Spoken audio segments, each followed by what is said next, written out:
Привет, Арми. Иногда мне смешно, как люди так увлекаются всем, что видят в социальных сетях. Хотя уже миллион раз говорилось, что чужие мнения часто не имеют под собой никакой логики. Тыкук делится буквально всем, даже шлепанцами, но вы не увидите, чтобы они выдумывали истории о своих отношениях. Потому что общество этично считает такие вещи правдой.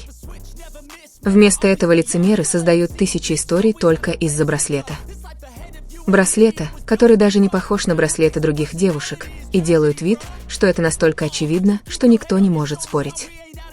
Они настолько глупы, что увлекаются комментариями, полностью игнорируя тот факт, что у Тыкука гораздо больше похожих вещей, чем кто-либо другой может себе представить. Для любой пары это вообще не имеет значения. Они отмахиваются от того, что считают совпадениями.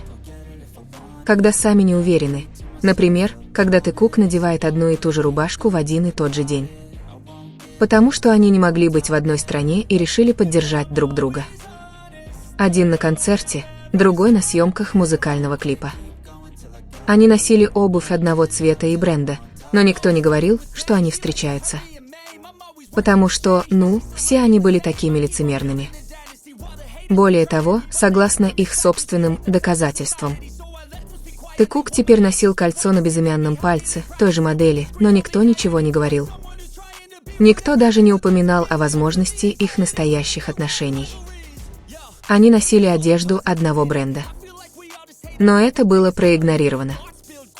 Они носили одинаковые пижамы в самолете, когда Тэхён сидел на коленях у Чингука. Кто ухаживал за ним, потому что у него шла кровь из носа, звал его знаком, понятным только им. И почему никто не думал, что они пара, когда это было так очевидно? Они верили в браслет, который, как они думали, кто-то сделал, хотя на самом деле Чингук носил браслет, сделанный компанией CC Handmade, чтобы пожертвовать прибыль собакам, кошкам и детям с сердечными заболеваниями, которые Тэхён тоже носил долгое время. Но они не могли поверить, что Тыгук носит одинаковые рубашки. Чехлы для телефонов одного бренда, магнитные брелоки, которые склеивались, если их сложить вместе. То же кольцо в другой раз, красный браслет, впервые показанный в рекламе.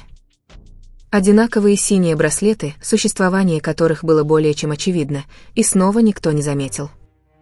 Кольцо Тиффани Амперсанд Цоточка, которое Тыгук подарил фанатке, тоже с гордостью надевал несколько раз. Как и браслет, который они оба довольно долго щеголяли этим подарком. Одинаковые шляпы, которые Чингук купил Тэхёну, чтобы они могли сочетаться. Одинаковые наряды, которые они рекомендовали друг другу в сверхсекретной частной поездке. А потом раскрыли себя, и еще много всего, о чем я, вероятно, не упомянула.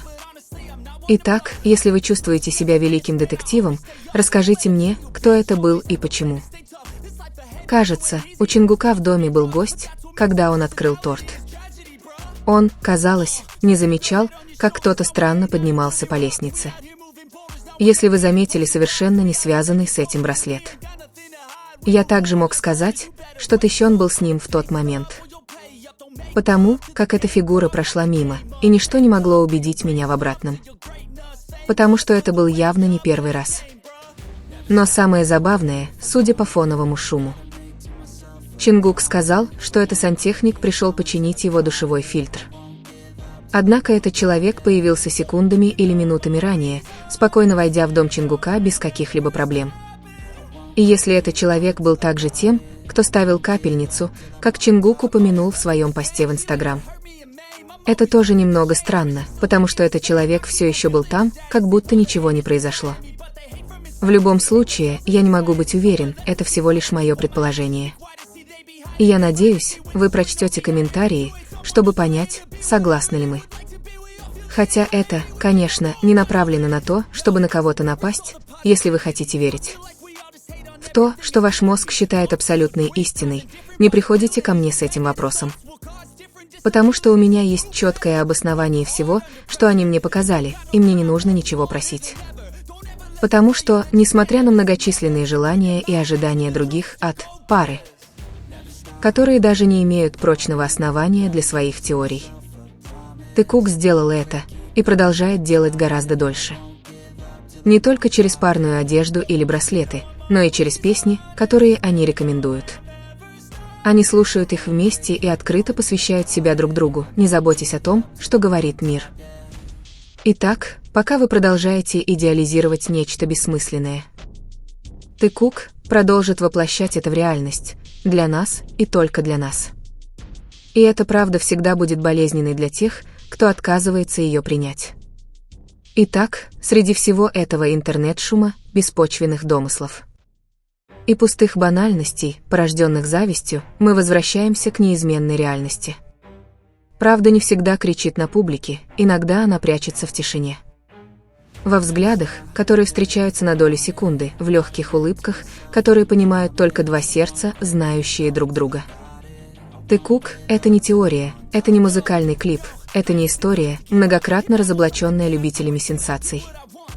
Это история настоящей связи, той, которую не нужно доказывать миру. Потому что они уже доказали это друг другу раз за разом. Самым тонким, искренним и человечным образом, каким только могут быть два человека, живущие в центре внимания. Забавно, правда? Чем упорнее кто-то пытается это отрицать, тем очевиднее становится доказательство. От кажущегося случайным сходства нарядов с песнями, которые они, случайно, спели одновременно.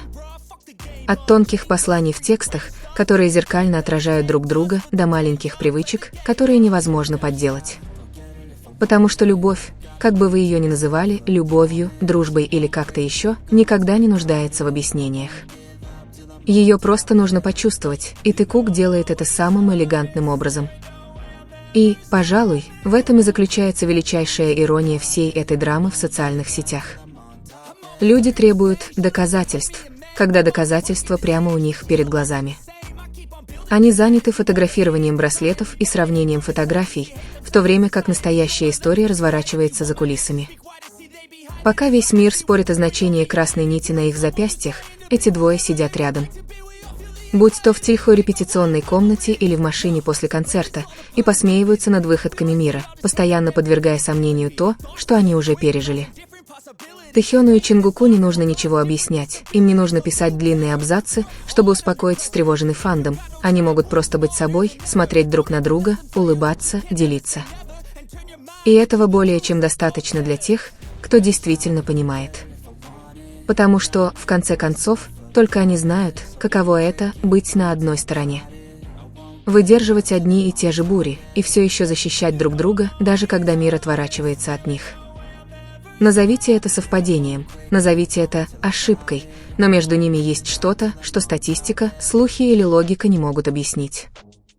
В тишине между ними живет реальность, каждый раз, когда Тэхён поворачивается к Чингуку без причины. Каждый раз, когда Чингук произносит его имя этим фирменным мягким тоном. И пока другие продолжают искать смысл в мелочах. Они забывают, что настоящая любовь рождается не из великих вещей, а из простых вещей. Из бессловесной связи, от молчаливой поддержки, от присутствия, которое ничего не требует, но всегда рядом. Так пусть мир, со всеми его теориями и оправданиями, движется дальше. Потому что в конце концов тем, кто действительно понимает, не нужно подтверждение. Они знают, что отношения, подобные отношениям Тэхёна и Чингука, измеряются не тем, как часто они видятся, а тем, насколько глубоко они понимают друг друга, даже если мир пытается их разлучить. Ты Кук прошел ту черту, когда им нужно что-то доказывать. Теперь они живут для себя и друг для друга. Они растут, меняются и развиваются молча. В то время как другие остаются в ловушке бесконечного цикла оправданий.